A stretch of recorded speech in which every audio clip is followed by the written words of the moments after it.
The most outrageous or untrue things said by or on behalf of Republican presidential nominee John McCain. McCain in the membrane. Number 3, when you consider even national security issues with Russia as Putin rears his head and comes into the airspace of the United States of America, where do they go? It's Alaska.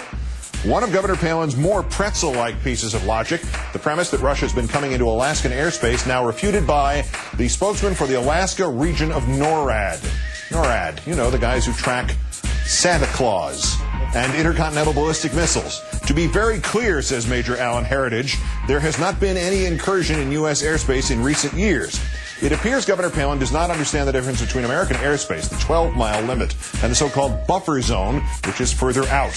When we fly into it, Russian pilots often go up to check out our planes. When the Russians fly into it, American or Canadian pilots often go up to check their planes out. By the way, Putin has not been spotted in one of those planes. Number 2, McCain's foreign policy crisis advisor asked if he could foresee an occasion in which he could ask Governor Palin for advice in such dire circumstances. Senator McCain's response today is fascinating. Listen carefully. Quote, I've turned to her for advice many times in the past. I can't imagine turning to Senator Obama or Senator Biden because they've been wrong. They were wrong about Iraq, wrong about Russia. The follow-up question, would you turn to Governor Palin?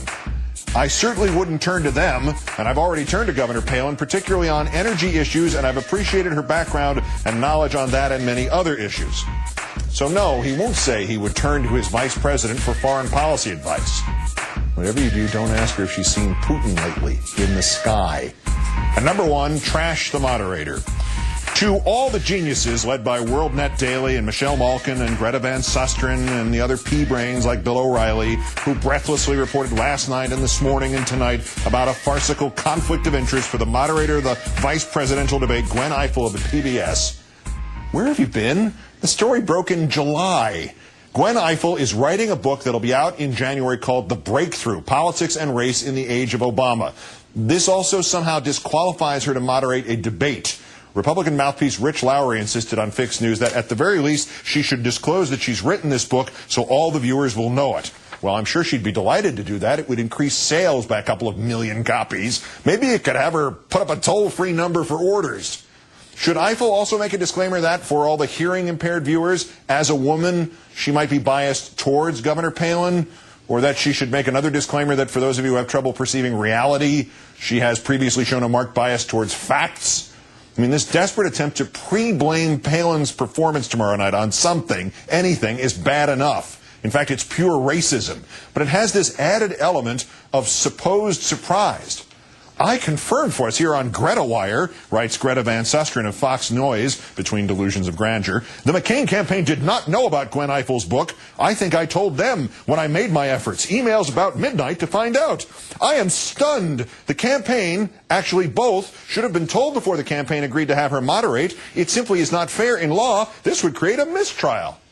No, it would get the lawyer fired. The Associated Press ran a story on July 23rd quoting Gwen Ifill and identifying her as senior correspondent for PBS's The News Hour with Jim Lehrer and author of The Breakthrough, Politics and Race in the Age of Obama, slated for publication early next year. That AP story was even posted on, is still posted on the website of the ultra-conservative Washington Times. July 23rd this was. The two campaigns formally agreed on the debates after their negotiators had agreed on the moderators, Gwen Ifill included, on August 7th. Time magazine printed an article by Ifill about the book on August 21st. And as we know, Governor Palin reads a vast variety of sources where she gets her news. She may have even read that article.